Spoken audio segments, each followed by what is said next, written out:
South ఇండియాలోనే అతి తక్కువ ధరలకి రత్నాలనందించే ఏకైక సంస్థ 6JVR. హాయ్ హలో నమస్తే and welcome to Suman TV, the India's largest digital media platform. మనకున్న అతి కొద్ది మంది క్రియేటివ్ అండ్ సెన్సిబుల్ డైరెక్టర్స్లో దేవా కట్టా ఒకరు. అయితే చాలా కాలమైంది ఆయన చూసి, ఆయనతో మాట్లాడి. దేవా కట్టా గారు ఇప్పుడు ఒక అద్భుతమైనటువంటి ప్రాజెక్ట్తో వచ్చారు. ఈ మధ్యకాలంలో ఎక్కడా కనిపించలేదు అంటే అనుకుంటుంటే ఇప్పుడు now he has come out with a wonderful project that is Maya సభ.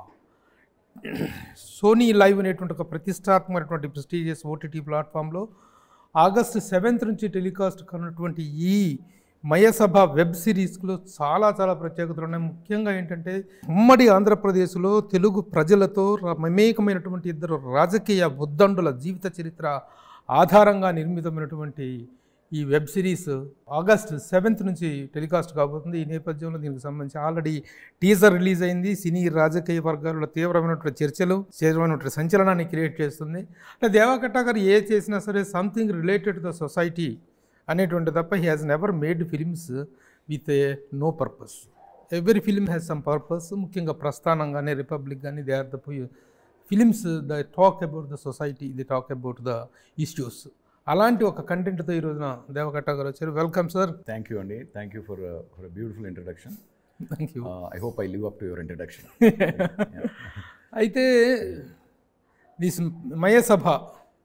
మయసభకు మీ టీజర్ చూసిన తర్వాత చాలా సెన్సిటివ్ అయిపోయి, ఎందుకంటే ఇద్దరు కూడాను both the lead characters are very close to the public of Telugu వాళ్ళకి చాలా సన్నిహితమైనటువంటి వ్యక్తులు. First I need to make one correction అండి. వాళ్ళు మీకు ఎలా కనిపించినా నా ఊహల్లో నుంచి పుట్టిన పాత్రలే. End of the day real లైఫ్కి ఎంత రిజంబ్లెన్స్ ఉంది అనేది కేవలం ఇన్సిడెంటల్. ఎందుకంటే అలా చూసుకున్నప్పుడు ఏమవుతుందంటే డెఫినెట్గా మ్యాచ్ అవుతుంది. లైక్ వీళ్ళ క్యారెక్టర్లే రియల్ లైఫ్ క్యారెక్టర్సే అనుకున్నప్పుడు ఇంపాసిబుల్ టు మ్యాచ్. ఈవెన్ నేను మీ బయోపిక్ ఓపెన్గా తీసినా కూడా I won't be able to tell your story. I will only be telling my story, my perspective of your story. So first of all I want to clarify that it is only Devakatta's fictional imagination లో నుంచి వచ్చిన characters. అందుకనే వాళ్ళ పేర్లు వేరుగా ఉన్నాయి. అందుకనే real life పేర్లు రెండు ఒకటి. MS Ramireddy, Kakarla Krishnamanaidu, KKN, MSR అనుకుంటూ ఉంటాం మేము మా లాంగ్వేజ్లో. And it's not only these two characters, but these two are the central characters.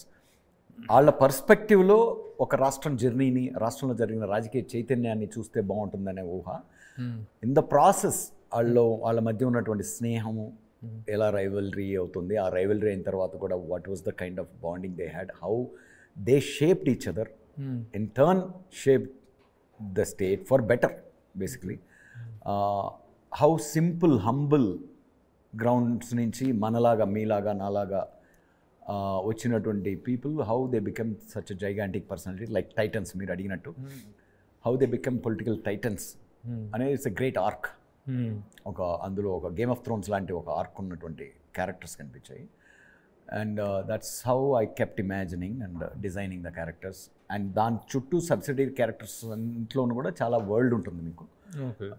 All the way from national politics, it's a huge chunk of national politics also you'll see. Lot of entertainment industry. అంటే like ఒకటే ప్రశ్న director గారు, మీరు ఈ cinema చూస్తున్నప్పుడు నాకు మీరు ఎంత చెప్పినా, మీరు ఎంత కాదన్నా, మీరు వద్దన్నా, మీది కాదయ్యా అని చెప్పినా, నాకు ఆ రామిరెడ్డి పాత్ర చూస్తే రాజశేఖర రెడ్డి గారు, ఈ కృష్ణనాయుడు పాత్ర చూస్తుంటే చంద్రబాబు నాయుడు గారు కనిపిస్తున్నారు. So intentionally you have made this, how it comes an unintentional story that you have made such. వీళ్ళ మీద ఒక సినిమా తీసి, ఇద్దరి మీద ఒక కంటిన్యూస్ లాంగెస్ట్ జర్నీని తీసి, అది వాళ్ళు కాదు అంటారు. ఎందుకు వాళ్ళు అంటం వల్ల మీకు వచ్చిన నష్టం ఏంటి? వాళ్ళే అంటం వల్ల మీకు వచ్చిన నష్టం? అగైన్ అండ్ అగైన్ ఆవు కథ అంటారు కదా. నా ఆవు కథ చెప్తాను మీకు. మీరు ఎన్ని చెప్పినా, ఎందుకంటే నేను చూస్తున్న ఒక టాప్ వ్యూ ఎమోషన్. ఒక రాష్ట్రానికంటూ పుట్టిన దగ్గర నుంచి ఎదిగే వరకు ఒక జర్నీ ఉంటే, ఒక చిన్న పిల్లోడు పుట్టిన దగ్గర నుంచి, అది ముచ్చటగా ఉంది నాకు. ఆ పర్స్పెక్టివ్లో నేను చెప్పే అవకాశం ఏంటంటే, నేను ఊహించుకున్న 2 తెలుగు రాష్ట్రాల కథ, ప్రతి తెలుగువాడి కథ, నా కథ, రాజకీయంగా ప్రతి భారతీయుడి కథగా చూడండి దీన్ని. ఇది నా ఇమాజినేషన్లో నుంచి వచ్చిన, అంటే ఇప్పుడు ఏది కూడా కథలైనా కూడా సినిమాలు ఫీడ్ అయ్యి సినిమాలు బయటకు వస్తాయి, నవల్స్ ఫీడ్ అయ్యి సినిమాలు బయటకు వస్తాయి, మన జీవితంలో ఉన్న ఎక్స్పీరియన్సెస్ తోటి సినిమాలు బయటకు వస్తాయి, మనం చుట్టూ చూసిన వాతావరణంలో నుంచి సినిమాలు బయటకు వస్తాయి, మనం ఎదుర్కొన్న ఒక డిస్టర్బెన్స్ నుంచి సినిమాలు వస్తాయి. అలా this is one of it's kind. From this perspective లాగా చూసినప్పుడు మీకు కొన్ని యాక్సిడెంటల్ ఇన్సిడెంటల్ రిజంబ్లెన్సెస్ ఉండొచ్చు, కానీ ఇంటెన్షనల్గా నన్ను ఎవరైనా వచ్చి ఒక వ్యక్తి బయోపిక్ తీయమంటే నాకు వచ్చినాయి అలాంటి ఆఫర్స్ చాలా వచ్చినాయి. తీనని చెప్పాను. ఎందుకు తీనని చెప్పానంటే ఇప్పుడు అబ్దుల్ కలాం గారి గురించి అయినా ఎవరి గురించి అయినా ఆ మనిషి బతికిన 70-80 ఏళ్ళ జీవితాన్ని నేను 3 గంటల్లో చూపించడానికి స్టార్ట్ చేసినప్పుడే అది my imagination, it is my character. Only cell చేయడం కోసము వాళ్ళ పేరు పెడుతున్నాం, కానీ ఇది వాళ్ళ బయోపిక్ అని చెప్పేది జనాలకి క్యూరియాసిటీ క్రియేట్ చేయడం కోసం, ఎలా ఉంటుందో వాళ్ళ జీవితం చూద్దామని క్యూరియాసిటీ క్రియేట్ చేయడం కోసం. అది కూడా ఒక రకంగా ఓపెన్గా డిక్లేర్ చేసే బయోపిక్స్ కూడా ఫిక్షనే, ఇమాజినేషనే. అది ఒక మనిషి యొక్క ఇంటర్ప్రిటేషన్. మీ జీవితాన్ని నేను ఇంకేమేం తెలుసుకోవాలి, చాలా డిసప్పాయింట్ చేశాను. ఎలాగంటే షో డిసప్పాయింట్ చేయదు మిమ్మల్ని, షో ఎగ్జైట్ చేస్తుంది. షో అయితే అదిరిపోయింది. నేను హావలాడాలి seen 5 episodes, very interesting episodes. రాత్రి 11 గంటలకు స్టార్ట్ చేసి తెల్లవారుతోన 3 దాకా నేను చూస్తూనే కూర్చున్నాను. 5 ఎపిసోడ్స్. గ్రేట్. అంటే మిమ్మల్ని only for the media purpose కోసం అనేటువంటి కొన్ని షోస్ వాళ్ళు పంపించారు సోనీ లైవ్ వాళ్ళు. We have seen all the 5 episodes. I feeling very happy. దాని గురించి కాదు, ఇట్ ఈస్ సిటెడ్జి ఇది అనేటువంటిది మాత్రం ఎంజాయ్ చేసాం. మీకు 5 ఎపిసోడ్స్కి ఎట్లయితే ఉందో గ్రాఫ్, ఇది అలాగే ఎక్స్పోనెన్షియల్గా పోతూ ఉంటుంది. 9th ఎపిసోడ్ లాస్ట్ షాట్ వరకు కూడా నాకు బోల్డ్ ప్రశ్నలు, బోల్డ్ ఇవన్నీ నాకు మిమ్మల్ని క్వశ్చన్ చేద్దాం అనుకుంటుంటే మీరేమో ఇట్ ఇస్ ఓన్లీ ఫిక్షన్ అంటున్నారు. నాకు ఇప్పుడు చంద్రబాబు నాయుడు గారు ఒక చిన్న ఒక డాన్సర్ తోటి, ఒక ఫిల్మ్ యాక్ట్రెస్ తోటి చిన్న రొమాంటిక్ టచ్ అయితే ఉంది దాంట్లో, చిన్న flirting in the sense that వాళ్ళిద్దరి మధ్య ఏదో చిన్న ఇది జరుగుతుంది అనేటువంటి ఒక ఇది కనిపించింది. But later she goes to the film industry and she becomes a heroine. Krishnam Naidu character ఏంటంటే అబ్బాయి మన కాలేజీలో ప్రతి ఒక్కరికి, గొప్ప వ్యక్తులకి, సామాన్య మనుషులకి, అందరికీ కూడా కామన్గా ఉన్న ఎలిమెంట్ లవ్ ఆర్ ఇన్ఫాచ్యుయేషన్. అది కొన్నిసార్లు జీవితాంతం కంటిన్యూ అవుతుంది, కొన్నిసార్లు హార్ట్ బ్రేక్ అయిపోయి విడిపోతాం, ఎవరి దారులు వాళ్ళని వెళ్ళిపోతాము. అలా నాకు ఒక 10-12 ఉన్నాయి లవ్ స్టోరీ నా జీవితంలో, 5వ తరగతి నుంచి మొదలుపెట్టి.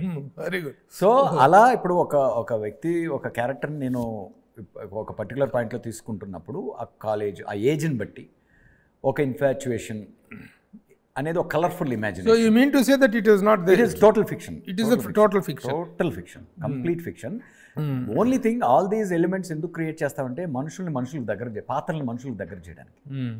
పాత్రలు అవి ప్లాస్టిక్ కాదు, పాత్రలు కాదు, అవి రాతి శిల్పాలు కాదు, కదిలే మనుషులు, మనసున్న మనుషులు, హృదయం ఉన్న మనుషులు అని చూపడం కోసం కొన్ని ప్రేమ, heart break, and then again ఆ పెయిన్లో నుంచి ఒక క్యారెక్టర్ ఎలా ఎదుగుతుంది, ఇవాల్వ్ అవుతుంది, ఇవన్నీ మనం ప్రతి కథలోనూ ఉండే హ్యూమన్ ఎమోషన్స్. అలా కాకుండా చేసినప్పుడు ఏమవుతుందంటే దూరం అయిపోతాయి పాత్ర. ఏదో fictional, I don't know whether I should connect it with or not అనేటువంటిది. It is left to me, it is my choice, it is left to me. But ఇప్పుడు నేను మీ సిరీస్లోని కొన్ని డైలాగులు చదివి వినిపిస్తాను. You tell whether they are connected to the public of Andhra Pradesh, ఉమ్మడి ఆంధ్రప్రదేశ్లో తెలుగు ప్రజలకు కనెక్ట్ అయ్యేటువంటి డైలాగులా కావాలి మీరు చెప్పండి. To what extent they are true or not. ఇవి చాలా చక్కని డైలాగులు డైనమిక్స్ లాగా పేర్లు. డబ్బుతో కొనలేనిది ఒకటి ఉంది, ప్రజల మనసు. ఇది కామన్ డైలాగ్, ఎనీ రాజకీయ నాయకుడు కానీ చెప్పేట్టు ఉంటుంది. కృష్ణమనాయుడు చెప్పినటువంటి డైలాగ్. మడక దున్నే కులంలో పుట్టిన వాడికి నీకెందుకబ్బే రాజకీయం అని అంటే, వసూలు చేసే కులంలో పుట్టిన రౌడీవి నీకెందుకయ్యా వైద్యం అని చంద్రబాబు నాయుడు పాయింట్ ఆఫ్ వ్యూలో రాజశేఖర రెడ్డి అడిగితే, కృష్ణమనాయుడిని రామిరెడ్డి అడిగితే రామిరెడ్డిని కృష్ణరాజు అడిగాడు. ఈ కృష్ణరాజు ఇచ్చినటువంటి రిటార్ట్ అది. ఇది ఖచ్చితంగా వీళ్ళిద్దరికి నాకు కనెక్ట్ అవుతుంది. టీజర్లోనే వచ్చిన లైన్ కదా, టీజర్లోనే వచ్చింది. మీరు ఓపెన్ చేశారు, టీచర్లోనే ఓపెన్ చేశారు. ఇది వాళ్ళకే రిలేట్ అవుతుంది, అవునా కాదా? ఎవరికి రిలేట్ అవుతుంది అంటారు? మా పాత్ర చంద్రబాబు నాయుడుకును రాజశేఖర రెడ్డి గారికి. మీరు ఓపెనింగ్ ఎపిసోడ్ చూశారు కదా, ఓపెనింగ్ ఎపిసోడ్లోనే కార్డు పడుతుంది టైటిల్స్ అవగానే. అదేంటి చదవండి ఒకసారి, చెప్పండి. ఏంటది గుర్తుందా? ఓపెనింగ్ ఎపిసోడ్ ఫస్ట్ ఎపిసోడ్ చూశాను అన్నారు కదా. చూశాను అన్నప్పుడు టైటిల్స్ అయిపోగానే ఒక కార్డు పడుతుంది. ప్రతి ఎపిసోడ్కి ఒక టైటిల్ ఉంటుంది. చెప్పారు కదా. ఆ టైటిల్ చూసారా, మీకు గుర్తొస్తుందా? ఏంటది? The story of India is the story of caste అనే title card. That pretty much. So when you talk about our lives, they are intermingled with politics, social elements, and they are directly ఇప్పుడు America గురించి మాట్లాడినప్పుడు black, white, Hispanic, Asian అనే dialogue, అనే conversation daily జరుగుతుంటుంది. అందులో కొన్ని ట్రోప్స్ ఉంటాయి. ఇక్కడ నా ఉద్దేశం ఏంటంటే, ఇలా కులాలని పెట్టుకొని తిట్టుకుంటా ఉంటారు అనే వాళ్ళని వెక్కిరించడం అనమాట ఈ పాత్రలు. అప్పుడు ఏమవుతున్నాయి ఈ పాత్రలు? నాకు ఇలా తిట్టుకునే వాళ్ళని వెక్కిరించి ఆ తిట్టుకునే వాళ్ళకన్నా గొప్ప పాత్రలు అవుతున్నాయి, గొప్ప మనుషులు. మీరు ఆ హోల్ సీన్ ఫుల్గా చూసినప్పుడు, ఇప్పుడు ఎవరైనా సోషల్ మీడియాలో బూతులు తిట్టుకునే వాళ్ళని ఆ బూతులు వీళ్ళు తిట్టుకొని జోకుల్లా కన్వర్ట్ చేసుకొని నవ్వుకుంటారు అనేది పాయింట్ నాకు. Right? So that is why I want my characters to be much beyond than who love them also. Okay. Because I love them so much more. Sir ఇంకొక ఇది సార్, ఇంకొక డైలాగ్ అడుగుతాను. ఇది correct అవుతుంది. ఇది మీరు కాదనలేరు, తప్పించుకోలేరు. ఓకే, మీరు ఇది చావో రేవో అర్థం ఇది చావో రేవో అర్థం కావటం లేదు రెడ్డి. 20 ఏళ్ల రాజకీయ జీవితం ఒక మేకప్ ఆర్టిస్ట్ చెప్పు కింద నలిగిపోతుంది అనుకోలేదు. ఈ డైలాగు కృష్ణమనాయుడు అనేటువంటి క్యారెక్టర్ రామిరెడ్డి అనే క్యారెక్టర్తో చెప్పింది. ఆ మధ్యలో ఆ మేకప్ ఆర్టిస్ట్ ఎవరు, వీళ్ళెవరు అనేటువంటిది ఈజీగా కరెక్ట్ అవుతుంది. ఎవరికి కనెక్ట్ అవుతుందో చెప్పలేదు. అది basically it's again with in the party ఎదురైన ఒక పొలిటికల్ రైవల్రీ. పాలిటిక్స్ అంటే ఏంటంటే అండి, అపోజిషన్లో ఎంతమంది శత్రువులు ఉంటారో ప్రతి రాజకీయ నాయకుడి జీవితంలో, అపోజిషన్ పార్టీలో ఎంతమంది శత్రువులు ఉంటారో విత్ ఇన్ పార్టీ కూడా అంతమంది శత్రువులు ఉంటారు. ఏ పార్టీ అయినా తీసుకోండి, even present or past or any which way. This is quite natural. So one of that conflict internally he is going through, Krishnamurti, is that character. The problems that character is creating for his ambition, for his intention with which he started his where somebody, like if somebody else is coming and taking over the 20 years of the effort, not only his effort, for many people, is the position he's expressing, is the pain he's expressing there. Same way you will find a similar situation MS Ramareddy is going through. Okay.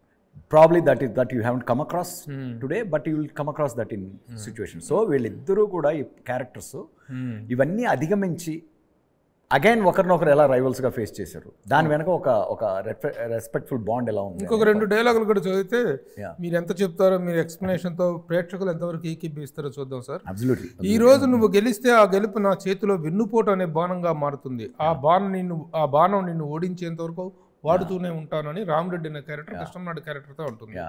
ఇంకొక dialogue, చివరికి పిల్లనిచ్చిన మామతోనే ఉనికి కోసం పోరాడుతున్నాను, I must go all the way, వేరే దారి లేదు. ఇది కృష్ణమనాయుడు రామిరెడ్డితో చెప్పిన డైలాగ్స్. ఈ డైలాగులు ఈ 2 కూడాను నిజ జీవితంలో తెలుగు ప్రజానీకం మొత్తానికి చాలా సుపరిచితమైనటువంటి డైలాగులు, సుపరిచితమైనటువంటి నేపథ్యం. ఈ నేపథ్యంలో కరెక్ట్గా ఎవరైనా నేను కనెక్ట్ అయితే అది నా తప్ప, మీరు కాదని బాధించాల్సిన అవసరం ఏంటి? చంద్రబాబు నాయుడు అండ్ రాజశేఖర రెడ్డి అనేటువంటి 2 పొలిటికల్ జైంట్స్ జీవిత నేపథ్యంలో తీసింది అని చెప్పడానికి మీకేంటి అభ్యంతరం? చెప్పడానికి నాకు అభ్యంతరం లేదండి, భయం అంతకన్నా లేదు. అలా చెప్పడం తప్పని భావిస్తున్నాను. ఎందుకంటే తప్పని ఎందుకు భావిస్తున్నానంటే, ఎండ్ ఆఫ్ ద డే నిజ జీవితంలో ఆ మాటలు మాట్లాడారా, నిజ జీవితంలో ఆ సంభాషణ ఉండుండదు, నాకు తెలుసు. ఆ ఫోన్ కాలే ఉండిపోయిండొచ్చు. నేను ఇక్కడ వెతుక్కున్నా, though it is not there exact word of that particular dialogue కాకపోయినప్పటికీ ఈ పాత్రల యొక్క ఈ సంభాషణ కానీ ఈ జర్నీ కానీ వాళ్ళిద్దరికి రిలేట్ అవుతుంది అనేటువంటి దాంట్లో ఉన్న వాస్తవాన్ని చెప్పండి. This is like a human drama in a larger canvas. Prasthanam అనేది ఒక లోకల్ పాలిటిక్స్లో జరిగిన family drama. Same thing is Mayasabha in the sense in a broader perspective with a much bigger canvas of characters.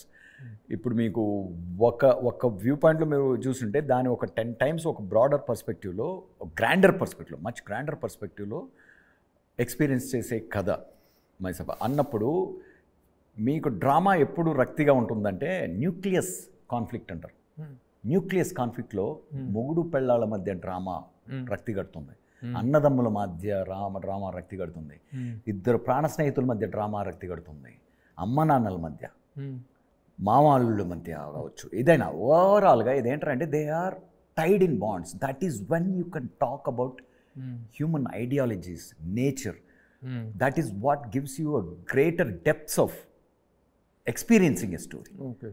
That's the character in me as a writer that was weaving these characters, creating situations, making them talk. ఆ dialogue నేను చెప్పిన dialogue ఆ పాత్ర ద్వారా నేను మీకు ఒక భావాన్ని వ్యక్తం చేయాలనుకుంటున్నా. ఏది ఆ కలెక్టివ్గా all these scenes and dialogues put together which will be beyond our personal obsessions. మన పర్సనల్గా మనకున్న అటాచ్మెంట్స్ని కూడా విడగొట్టి మనల్ని లిబరేట్ చేసే ఒక జర్నీగా అవ్వాలి మయసభ అని డిజైన్ చేసిన వచ్చిన ప్రతి మాట నాకు తెలిసి నేను రాసిన మాట, మాట్లాడిన పాత్రలు మాట్లాడిన మాటలు ఏవి కూడా ఏ ఒక్కటి కూడా వాళ్ళ నిజ జీవితంలో చెప్పి ఉండిపోయిండొచ్చు. నిజ జీవితంలో డైలాగులు చెప్పి ఉండకపోవచ్చు. The essence of the total content very much related. కొన్ని యాదృచ్ఛికంగా సన్నివేశాలు కనెక్ట్ అయ్యొచ్చు, కానీ like again and again I'm telling you, నాకు కరుణానిధి గారి ఫ్యామిలీలో డ్రామా ఏంటో నాకు తెలీదు. రైట్, ఇంకొకసారి బీహార్లో అండ్ ఉత్తరప్రదేశ్, బీహార్లో పేర్లు కూడా అక్కర్లేదు మనకి. ప్రస్థానం సినిమా అయిపోయిన తర్వాత ఎంతమంది నాకు, ఫర్ ఎగ్జాంపుల్ నేను సంజయ్ దత్ గారితో సినిమా తీస్తున్నప్పుడు ఆయన బీహార్లో పొలిటికల్ ఫ్యామిలీ గురించి చెప్పాడు. ఇది వాళ్ళకు అదే, వాళ్ళ కథే కదా తీసావన్నాడు. ఇంకేదో ఉత్తరప్రదేశ్లో కథ అన్నాడు. ఇంకెక్కడ ఈ తమిళ టైంలో భలే పట్టుకున్నావు నువ్వు చెన్నైలో పెరిగావు కదా, నువ్వు ఈ ఫ్యామిలీ డ్రామా పట్టుకున్నావు, నువ్వు దాన్ని తీసావు నువ్వు అని. అంటే ఇది ప్రతి ఇంట్లో ఉన్న డ్రామా ఇది అంటున్నాను నేను. లైక్ ఫర్ ఎగ్జాంపుల్ మీరు అక్కడ పిల్లనిచ్చిన మామతోనే అని అంటున్నాను. పిల్లనిచ్చిన మామతో కాన్ఫ్లిక్ట్స్ మీ ఇంట్లోనే, నా ఇంట్లో ఉన్నాయి, ఆర్ తల్లిదండ్రులతో ఉన్నాయి, అన్నదమ్ములతో ఉన్నాయి. So my point is in that political journey what is very engaging and interesting to convey certain point of views అనేది ఇంటెన్షన్ అక్కడ, not to glorify or offend. Okay, ఈ జర్నీ అనేటువంటిది ఇప్పుడు మీ సినిమాలో ఈ రామిరెడ్డి పాత్ర, కృష్ణమనాయుడు పాత్ర అనేటువంటి ఎక్కడ దాకా కంటిన్యూ అయ్యండి? నేను 3-part where you have ended this ఒక 3-part the journey of these two characters. 3-part outline గా రాసుకున్నప్పుడు టూ డీప్ అంటే two individuals with different backgrounds coming together to become thick friends and having a journey in to politics as like like both are of the same age, where the rest of the politicians కి వాళ్ళకి ఉన్న age gap is decades అనమాట. అటువంటి ఒక సిచ్యువేషన్లో ఒక new ideology తోటి enter అయిన వాళ్ళు హౌ దే బికమ్ రైవల్స్ అనేది ఫస్ట్ పార్ట్గా రాసుకున్నాను. That is what you will see in the first season also. Second part and third part as a films ఏంటంటే ఇంకా 3 series, త్రీ సీజన్స్కి అవుట్లెట్స్ ఉన్నాయి. ఈచ్ పార్ట్ ఫిల్మ్ని ఈచ్ సీజన్ చేసాం, right? Second part this season is 9 episodes. 9 episodes. This 9 episodes is this one. నేను నా first part సినిమాగా అనుకున్న మొమెంట్స్ అనమాట. ఆ మొమెంట్ వరకు వస్తుంది. Second part is all about how they are in rival camps and parties and they have to become rivals for what circumstances they have become rivals. what they have become అనేది second part ఇది. Third part is almost like they have to be passionate rivals. And still how the friendship suffers, how the emotion of friendship comes and goes and challenges them అనేది it's a beauty for me. So even ఊహ కూడా amazing potential ఉన్న substance అది. మామూలుగా ఏ నిర్మాత అయినా, ఏ director అయినా, ఏ creator అయినా ఒక ప్రొడ్యూసర్ దగ్గరకో లేకపోతే ఒక ఓటీటీ ప్లాట్ఫామ్ దగ్గరికి వెళ్ళో so I'm having the subject, ఇది కంటెంట్ అని చెప్పి ఒప్పించాలి. వాళ్ళు ఇంట్రెస్ట్గా ముందుకు రావాలి. ఆ ముందుకు వచ్చినప్పుడు మీరు ఇది చెప్తుంటే వాళ్ళకి ఏంటే మాకు చంద్రబాబు నాయుడు కథను రాజశేఖర రెడ్డి కథ చెప్తున్నావు అదే కదా అనే మాట వాళ్ళు అనలేదా? మీరన్నట్టే ఆబ్వియస్గా మీరు మీడియా అన్న ఆడియన్స్ అనుకున్నట్లే ప్రతి ఒక్కరూ అదే అంటున్నప్పుడు సార్ అది అలా అనుకుంటే కూడా నేను నా తప్పు కదా అది. నేను చూస్తున్న పర్స్పెక్టివ్ వచ్చేసి ఒక బ్రాడర్ పర్స్పెక్టివ్. అగైన్ నా ఆవు కథ, 2 తెలుగు రాష్ట్రాల కథ, ప్రతి తెలుగువాడి కథ, గొర్రెల కథ, రాజకీయంగా ప్రతి భారతీయుడి కథ. అది ఇదొక మహాప్రస్థానం అనుకోండి. ఓకే మహేష్ సభ సార్, మీరు ఏమైనా మీ పాయింట్ మీదనే మీరు ఉన్నారు, అది ఒప్పుకుంటున్నాం. మేము మా పాయింట్ మీదనే ఉంటాం.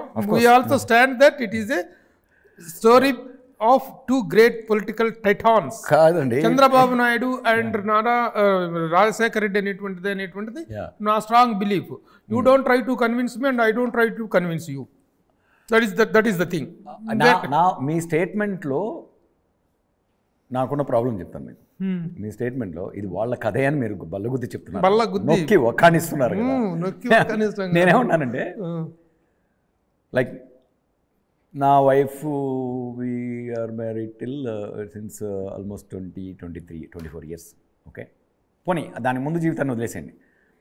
ఈ 25 yearsలో దేవకట్ట కథ అని నా వైఫ్ని మీరు అడిగారు అనుకోండి, ఆమె ఎంత డీటెయిల్గా మీకు చెప్పినా కూడా ఆ కథ కూడా అబద్ధమే అంటున్నాను.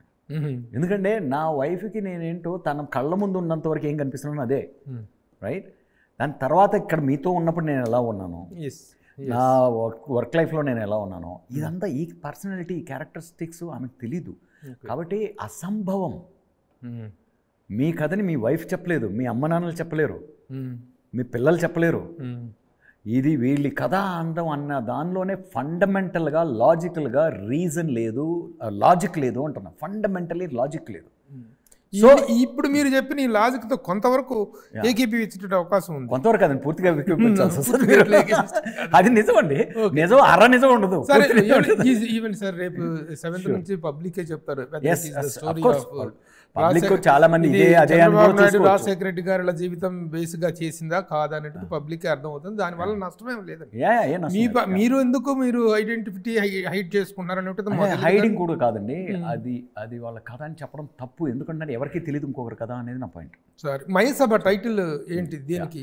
మామూలుగా ఇలాంటి దానికి ఒక ప్రస్థానం అనేటువంటిది అద్భుతమైన టైటిల్. మీకు ఆ పొలిటికల్ ఓరియంటెడ్ గా ఉండాలి, కానీ మహేష్ సభ అనేటువంటిది కూడా మనందరికీ తెలిసిందే. దుర్యోధనుడు భంగపాటుకు గురైనటువంటిది మహేష్ సభ, పాండవుల విజయానికి ప్రతీక మహేష్ సభ. దానికంటూ ఒక ప్రత్యేకత ఉంది పురాణంలో, మహాభారతంలో. దీనికి ఎందుకు ఆ టైటిల్? మన ఇతిహాసాల్లో రామాయణం ఇనవే నేను ఎలా చూస్తానంటే ఒక లవ్ స్టోరీ లాగా చూస్తాను, ఒక family drama and love story లాగా చూస్తాను.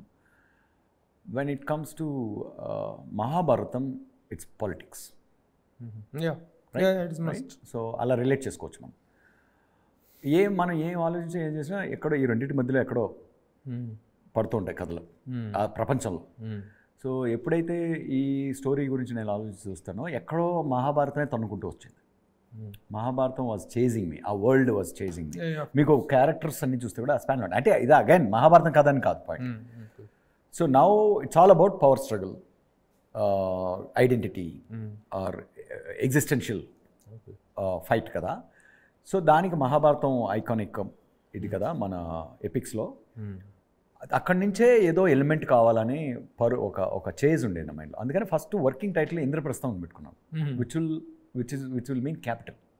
ఐ థింక్ సమ్ పాండవులు వెనక్కి వచ్చిన తర్వాత ఆ క్యాపిటల్ పేరు ఏదో సమ్ ఇది ఉంది, నాకు పూర్తిగా అంత అక్యురేట్గా తెలియదు డీటెయిల్స్. సమ్వేర్ క్యాపిటల్ అనే ఐడియా బాగుంది. ఇంద్రప్రస్థం అనేది మహాభారతంలో ఉన్నటువంటి వన్ ఆఫ్ ద క్యాపిటల్ కాబట్టి పవర్ అన్నిటికీ రిలేట్ అవుతుంది అనుకున్నాను. But it's looking was little కొంచెం ప్రస్థానం అనే సౌండింగ్ వస్తుంది. I don't like that. And again కొంచెం టూ కాంప్లికేటెడ్గా ఉంది. 18 పర్వాల్లో మహాభారతంలో ఏదో ఇంకొక పర్వం ఏది అట్లా. అండ్ సమ్ ఆఫ్ మై ఫ్రెండ్స్తో చుట్టుపక్కల ఉన్న ఫ్రెండ్స్తో మనం బౌన్స్ చేస్తుంటే ఈ ఐడియా కూడా ఉన్నింది. దేనికి మహాభారత యుద్ధానికి నాంది ఏంటి, మహేష్ సభ అనేది, అవమానం అనేది, అట్లాంటి సీన్లు ఏమి ఉండవు ఇక్కడ. దానికి ఎగ్జాక్ట్ మ్యాపింగ్ ఏమి ఉండదు. క్యాచ్. అండ్ మన తెలుగు జాతిలో ఊరిపోయిన పదం మహేష్ సభ అనేది. మహేష్ సభ డైలాగులు అంటారు, ఇలా చిన్నప్పుడు విన్న పదం బాగా. ఇమ్మీడియట్గా తెలుగు నేటివిటీ వస్తుంది. సో అందరం ఎగ్జైట్ అయ్యి ఫైనల్గా ఇలా మార్చాం టైటిల్. ఇంకా నేను ఇంకొక ప్రశ్న అడుగుదాం అనుకున్నాను, కానీ మీరు మొదటి నుంచి నో నో నో చెప్పడంతో ఇంకేం అడుగుతానా అంటే నేను సునీల్ గవాస్కర్ లాగా డిఫెన్స్ చంద్రబాబు కృష్ణమనాయుడు పాత్రకు విపరీతంగా నత్తి పెట్టారు. కాలేజీ డేస్లో ఉన్నప్పుడు నత్తిగా మాట్లాడతాడు అతను. ఆ నత్తిని జయించి ఒక రోజుకేయమైనటువంటి జైంట్గా ఎదిగాడు. అవును. చంద్రబాబు నాయుడు గారికి అంత నత్తి ఉందా అనేటువంటిది మాకు తెలియదు. బిగినింగ్స్లో ఇప్పుడు ప్రస్తుతం ఆయన ఉపన్యాసాలు అలా జరుగుతుంటే మాకు తెలుసు. ఆ నత్తి అనేటువంటి దాన్ని ఎందుకు, అందుకనే నేను చెప్తున్నా అది చంద్రబాబు నాయుడు గారు కాదండి, కాకర్ల కృష్ణమనాయుడు అని ఎందుకు చెప్తున్నానంటే మీరు ఏదైతే ఈయన పోలి ఉంది అని పోలికలు చూస్తున్నారో నేను అంతే బలంగా ఆయనకి జీవితంలో నత్తి లేదు కదా, నా పాత్రకు ఉంది కదా, ఆ పాత్ర ఎలా అవుతుంది అనేది నా పాయింట్. అలా తప్పించుకుందాం. సిమిలారిటీస్ కాదు డిఫరెన్సెస్ చూడండి అంటున్నాను. కానీ అంటే క్యారెక్టర్స్ ఫిట్నెస్ డైరెక్టర్ గారు I must congratulate you. Thank you. Character fitness సరే మీకు ఏదైతే కావచ్చు, కానీ మేము చూస్తున్న మీరే పర్స్పెక్టివ్ లో తీసారనేటువంటిది మీ పర్స్పెక్టివ్ అయితే, నేను చూసే పర్స్పెక్టివ్ మాకుంటుంది. ఆ పర్స్పెక్టివ్ లో క్యారెక్టర్ సెలక్షన్స్ మాత్రం అద్దరు కొట్టారు మీరు. లీడ్దే కాదు చుట్టుపక్కల కూడా ఆల్ క్యారెక్టర్స్. ఎన్టీ రామారావు గారు క్యారెక్టర్ కి సాయి కుమార్ ని తీసుకోవటం కానీ, ఈ రామిరెడ్డి పాత్రలో ఆయన పేరు ఆర్టిస్ట్ ఎవరు, పేరేంటంటే ఎంఎస్ రామిరెడ్డి, చైతన్యరావు ఎవరు ఎప్పుడు మనం చూడలేదు, కానీ చాలా ఎక్స్ట్రాడినరీ టాలెంట్ భలే ఉన్నాడు ఆయన. సరే మన ఆది ఫినిషెట్ మనం కొత్తగా చెప్పాల్సి. అలాగే ఇందిరాగాంధీ పాత్ర బస్సు క్యారెక్టర్ తీసుకున్న క్యారెక్టర్ కానీ, రాజారెడ్డి క్యారెక్టర్ తీసుకున్న ఆర్టిస్ట్ ఆయన పేరు ఏంటండి? మీరేంటి రాజారెడ్డి ఇందిరాగాంధీ అంటున్నారు? మీరు వాళ్ళు కాదండి, నా పర్స్పెక్టివ్ అడుగుతున్నా. శివారెడ్డి, ఐరావతి బస్సు అచ్చు తప్పు. భువనేశ్వరి మన ఈవిడ పాత్ర మిసెస్ రాజశేఖర్ రెడ్డి గారి పాత్ర, ఆ క్యారెక్టర్ కానీ అన్ని భావన అని అంటే భలే అందంగా జరిగిందండి. విజయలక్ష్మి గారి character, lot of them are stage actors, proper actors. అందుకనే మా ఫ్రెండ్స్ చెప్తుంటారు like the moment your casting is fixed, half of your content is translated అని. సో అది అదృష్టవశాత్తు అంటే అందరూ సంజయ్ గాంధీ క్యారెక్టర్ కానీ దానిలో మేజర్ క్రెడిట్ నేనంటే నా డైరెక్టర్ పార్ట్నర్ మీరు ఎప్పుడు డైరెక్టర్ గా సోలో జర్నీయే. ఇప్పుడు కిరణ్ సంయుక్త దర్శకత్వం అనేటువంటిది వస్తుంది. ఎందుకు సంయుక్త దర్శకత్వం అంటే ఇది టూ హెవీ అండి. యూ నీడ్ అండ్ అగైన్ మన మైండ్లో అంటే మనతో అండర్స్టాండింగ్ ఉంది, మన థాట్ ప్రాసెస్, మన ఆలోచన తీరు ఇట్లన్నింటినీ ఛాలెంజ్ చేయగలిగేవాడు, రేషనలైజ్ చేయగలిగాడు, ఇంటరాక్టివ్గా మన ప్రపంచంలో మన భావజాలంతో ఉన్నవాడు కావాలి. ఇప్పుడు అది లేకపోతే కుదరదు. ఇప్పుడు రాజ్ డీకేల్ తీసుకున్నా, ఏం తీసుకున్నా, ఇది చాలా పెద్ద ప్రాజెక్ట్ కాబట్టి, చాలా స్కేల్ ఉన్న ప్రాజెక్టు, 3 సినిమాల worth content for the first season and total thing was done in 89-90 days maximum. అంటే 3 సినిమాలు యావరేజ్న 30 రోజుల్లో ఒక సినిమా తీసినంత ఛాలెంజింగ్ డైనమిక్స్ అన్నమాట. సో రిపబ్లిక్తో నాకేంటంటే రిపబ్లిక్ నుంచి పార్ట్నర్షిప్ బేసిక్గా. రిపబ్లిక్ ఏంటంటే నాకు ఇంకొక బౌన్సింగ్ మైండ్ కావాలా అంటే బాహుబలి నెట్ఫ్లిక్స్ సిరీస్ అప్పుడు తగిలాడు. ఈ sounded very reasonable, very rational. మా ఇద్దరి పర్స్పెక్టివ్ సిమిలర్ ఉంటుంది. అంటే మా సోషల్ యాంగర్ కానీ ఇవన్నీ కూడా మ్యాచ్ అవుతాయి. అంటే అగైన్ తను పొలిటికల్ సినిమాలు తీస్తాడని కదా, తను చాలా లవ్ స్టోరీలు, రకరకాల ఫిల్మ్ అండర్స్టాండింగ్ అని ఇవన్నీ బాగుంటాయి. సడన్గా కనెక్ట్ అయిపోయాడు. అక్కడ నుంచి రిపబ్లిక్ రైటర్ పార్ట్నర్గా జాయిన్ కమ్మని చెప్పి పార్ట్నర్షిప్ తోటి రాసుకున్నాం. అంటే నీకు ఐడియా ఇవన్నీ నా నుంచి వచ్చినా కూడా I use him as another shaping. Healthy అండి. ఫైనాన్షియల్ పార్ట్నర్షిప్స్ ఉంటాయి కానీ క్రియేటివ్ పార్ట్నర్షిప్ ఇవ్వటం. హాలీవుడ్లో 4-5 ఉంటారండి screen play writers. That is when you will open up all perspectives, all angles, lot of energies. అంటే ఇప్పుడు తను తీసుకొచ్చిన ఆ ప్రపంచంలో జరిగే చాలా క్యారెక్టర్స్ కానీ ఆ యాంగిల్స్ అన్నీ నేను చూడని కూడా, నా మైండ్ను ఓపెన్ చేసినవి కూడా, నాకు ఒక కొత్త ఎక్స్పీరియన్స్ని ఇచ్చినవి కూడా. Similarly, and casting lo, he's one of the major force that way. So that way, that creative partnership was so healthy. Our teamwork was so healthy, like very give and take kind of journey. So ఆ casting అన్నప్పుడు I have to. మీరు ఒక 4 సినిమాలు direct చేసి ఒక wonderful creative director, ఒక promising director. అంటే you never failed ఇథికల్గా కానీ క్రియేటివ్గా కానీ మీరు ఎప్పుడు ఫెయిల్ అవ్వాలి మీ 4 సినిమాల్లో. దట్ వీ కెన్ సే అది ప్రౌడ్గా మేము చెప్పగలం. తను కూడా ప్రొటెక్ట్ చేస్తాడు కాబట్టి అలాంటి ఒక క్రియేటివ్ పార్ట్నర్షిప్ ఇవ్వడం అనేది వెరీ హెల్దీ. ఇవ్వడం కాదండి, he contributed and he got it, he deserved it basically. ఇప్పుడు నాకు I hate people screen play contribute చేసిన వాళ్ళని, స్టోరీ ఇచ్చిన వాళ్ళని, వాళ్ళ పేర్లు కూడా డైరెక్టర్ కింద వేసుకోవడం నాకు ఆ కల్చర్ నచ్చదండి. ఎందుకంటే ఇక్కడ డబ్బుల కన్నా కూడా మనుషులు ప్యాషన్తో పనిచేస్తుంటారు. వాళ్ళ ఎఫర్ట్కి తగిన రికగ్నిషను అనేది మోర్ ఇంపార్టెంట్ దాన్ మనీ.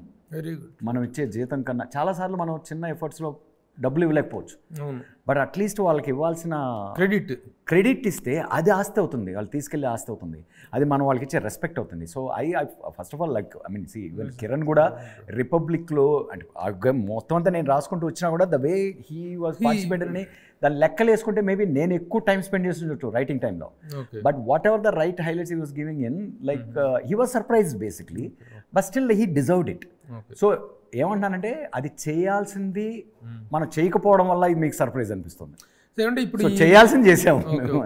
ఇప్పుడు ఈ 3 సీజన్స్ 3 ఎపిసోడ్స్ అంటే ఎపిసోడ్ వైజ్ గా చూసి ప్రాబ్లీ అంటే అంత ఇంకా 2 and 3 అంత స్ట్రక్చర్డ్గా లేవు. Only they are basically on the outline stage. ఇంతవరకు షూట్ పార్ట్ అయినా 3ది బిగిన్ అయింది? లేదు, ఓన్లీ ఇక్కడ వరకు ఫస్ట్ సీజన్ వరకు. And then second and third season అవి 8 అవుతాయో 7 అవుతాయో 9 అవుతాయో తెలియదు మనకి, depending on how the writing takes writing evolves out of it. Okay, వాటిల్లోకి నారా లోకేష్, జగన్మోహన్ రెడ్డి వాళ్ళు కూడా వస్తారు. వాళ్ళు ఎందుకు వస్తారండి? వాళ్ళకి మాకు ఏంటండి సంబంధం?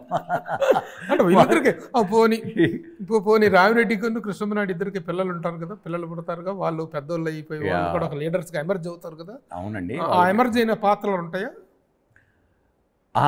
అంత దూరం అసలు వెళ్ళట్లేదు. Our focus is only our main characters till certain timeline అంతే. సో అంతకుపైన I hate to get into contemporary politics. I don't like to make stories on contemporary politics. ఇది ఎండ్ ఆఫ్ ద ఎపిసోడ్స్లో ఎండ్ ఆఫ్ ద సీజన్కి వచ్చేటప్పటికి Deva Katta has taken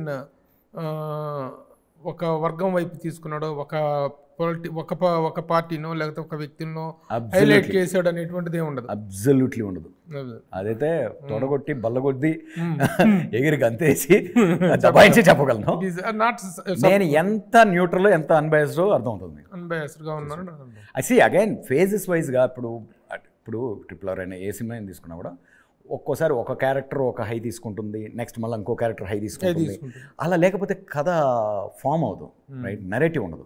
but ఓవరాల్గా ఇట్లా Zoom out చేసుకొని చూసుకుంటే మీకు అగైన్ ఇలాగే కనిపిస్తారు. ఆ పోస్టర్ ఎలా ఉందో ఇద్దరు జైగాంటిక్. ఇప్పుడు ఇంకోటి అంటే అనివార్యంగా కొన్ని క్యారెక్టర్స్ కొన్ని ఇవి ఉంటాయి ఈ ఎపిసోడ్స్లో. ఇప్పుడు మన గత 4 దశాబ్దాలుగా తెలుగు వాళ్ళ జీవన విధానాన్ని, తెలుగు వాళ్ళ రాజకీయ ప్రస్థానాన్ని కనుక తీసుకున్నట్టయితే అనివార్యంగా ఇందిరాగాంధీ అనేటువంటి వ్యక్తి ఒక విలన్గా, ఒక నియంతగా ప్రొజెక్ట్ అవ్వటం అనేటువంటిది నోబడీ కెన్ స్టాప్ దట్. ముఖ్యంగా ఎమర్జెన్సీ విధింపు దగ్గర నుంచి తీసుకుంటే గ్యారంటీగా అది ఉంటుంది. అప్పుడు అనుకోకుండానే మీరు కాంగ్రెస్ ని ఒక సినిమా యాక్టర్ ఎలా ఓడించాడనే ఎపిసోడ్ చెప్పినప్పుడు అనివార్యంగా కాంగ్రెస్ అనేటువంటిది లో అవుతుంది, తెలుగుదేశం పార్టీ హై అవుతుంది, ఇలాంటివి జరుగుతూ ఉంటాయి. అప్పుడు నేను ఐడెంటిఫై చేసుకోవద్దనే హక్కు మీకు లేదు. లేదు, సో ఆ హక్కు నాకు లేదు. But at the same time నా థాట్ ప్రాసెస్లో ఉన్న జెనిసిస్ కూడా ఎందుకు చెప్పాలి, నేను చూసిన పర్స్పెక్టివ్ చెప్పాను. నేను రాసుకున్న పర్స్పెక్టివ్ ఏంటంటే, మీకు ఇందులోనే ఒక కన్వర్జేషన్ ఉంటుంది. నా ఉద్దేశంలో ఆంధ్రప్రదేశ్కి ఇండిపెండెంట్ ఎప్పుడు వచ్చింది అంటే, మనం 56లో స్టేట్గా ఫామ్ అయ్యాం. మనం ఎవరినైతే ఓటర్స్గా అభిమానించి ఓటేసామో తనే మనకు కావాల్సిన అడ్మినిస్ట్రేటర్ అయినప్పుడు, చీఫ్ మినిస్టర్ అయినప్పుడు దాన్నే ప్రజాస్వామ్యం అంటాం. మనం ఇంకెవరినో చూసి ఓటేసాము, పైన ఐరావతిని చూసి ఓటేస్తున్నారు. ఐరావతి ఈజ్ ఆల్సో గ్రేట్ లీడర్గానే ఉంటుంది. ఓన్లీ మన స్టేట్ పాయింట్ ఆఫ్ వ్యూలో ఏం జరుగుతుంది అనే దానికోసమే ఆ క్యారెక్టర్ అలా ఉంది. స్టేట్ కథ చెప్తున్నాం కాబట్టి ప్రాబబ్లీ ఆ పర్సనాలిటీలో కొన్ని నెగిటివ్స్ కనిపించుండొచ్చు. అట్లా at the same time you will see lot of positives also in the later episodes if you see. Like positives అంటే how she is defending her party interest. ఏ పార్టీ కూడా ఓడిపోవాలనుకోదుగా, సో గెలవడానికే కదా ప్రయత్నిస్తుంది. వెళ్తున్నప్పుడు how she was picking the chief ministers who are not selected directly by the voters of Andhra Pradesh. Idi akkada unna design basically, which is like oka rakanga historically might coincide also.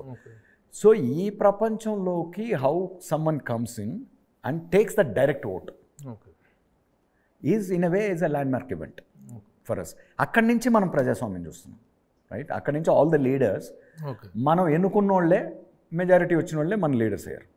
Not somebody we voted for in Delhi and who are appointing, like అందుకే ఆ line ఉంటుంది.